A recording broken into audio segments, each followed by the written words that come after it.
Welcome to Hmong Folklore After Dark. Tonight we bring you a chilling story, one of secrets buried deep in ancestral soil and restless spirits that follow the living across borders and time.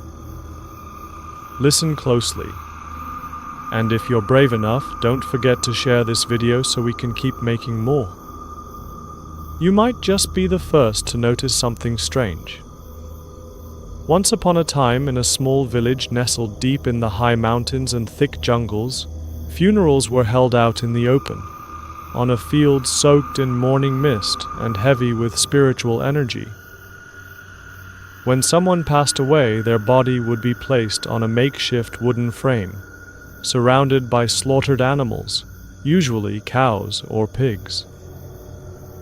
The stench of decay mixed with the blood and heat of the corpses filled the air, drawing swarms of buzzing flies.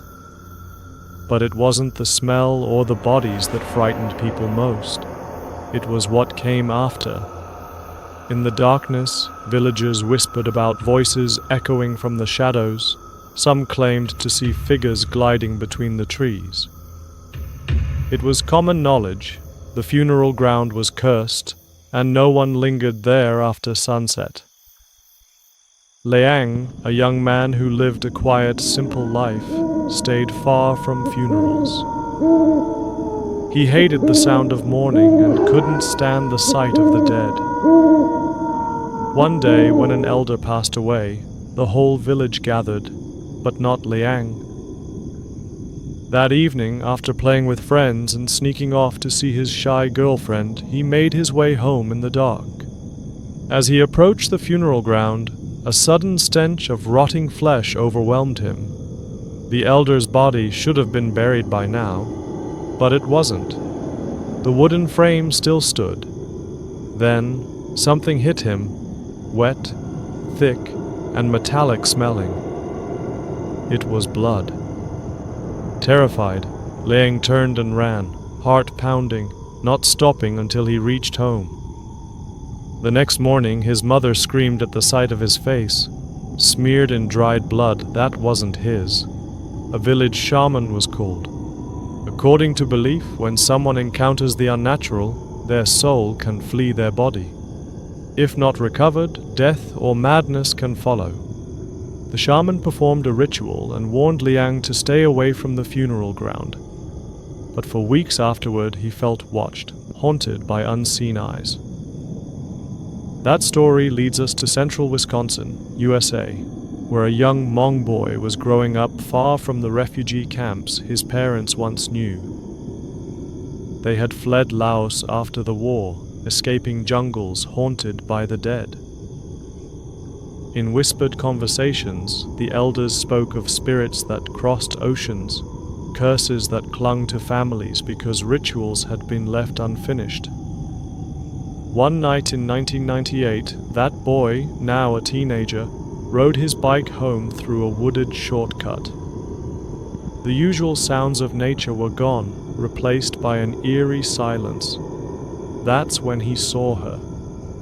A woman in a white dress with long black hair covering her face standing in the middle of the path.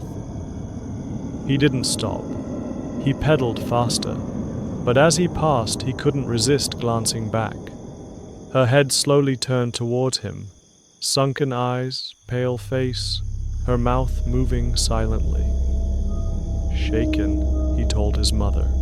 She calmly handed him tea and said, "You saw a spirit. A soul that died a bad death, either looking for help or for revenge." And then there's the story of May and two refugees fleeing the jungle under cover of night. Behind them, gunfire. Ahead, the raging Mekong River. Locals said the jungle was cursed, filled with the restless souls of the war dead. Two dreamed of a soldier in rags with burning eyes.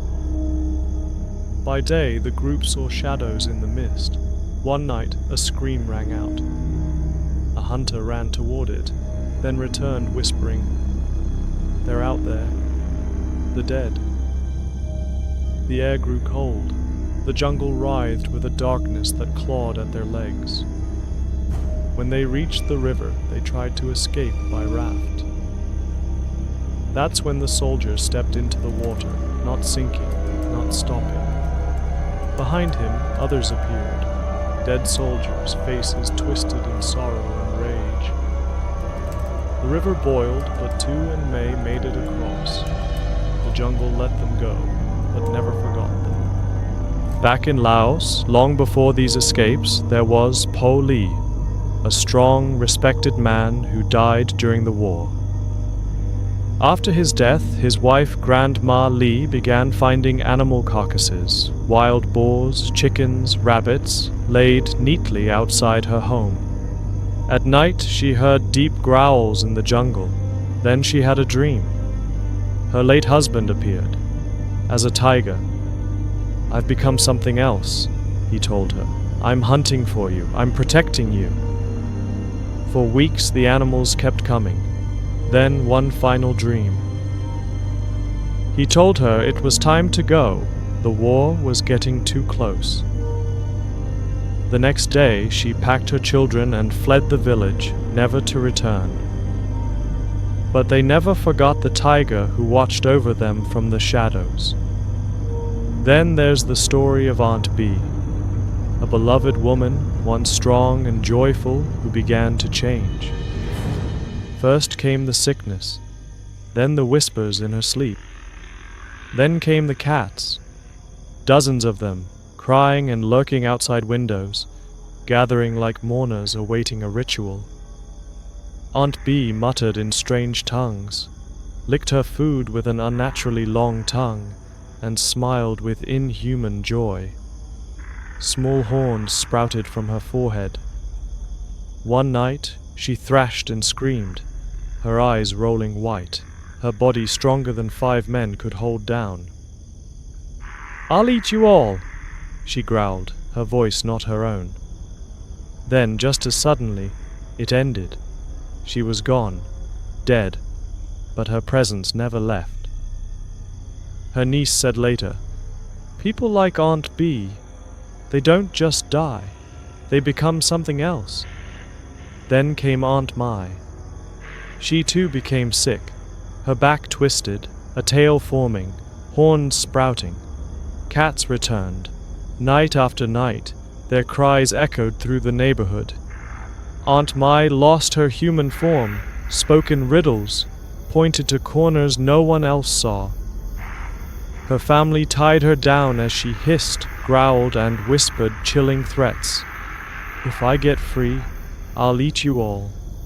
And one night, like Bee, she died, but not peacefully, violently, with a warning in her eyes that her story wasn't over. Finally, there's the tale of a man who lived alone. One night, he came home to muddy footprints leading from the front door to the bathroom. The shower was running, but he lived alone.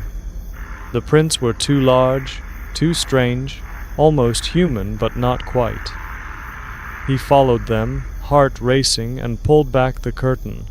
No one was there, only water and fog. He installed a security camera. Days passed. Then one night, it captured a shadow. A tall, distorted figure in the hallway. The shower turned on. The prince appeared again. And now, he waits, knowing it will return. These stories, passed down in whispers through the generations, remind us that the past never truly dies.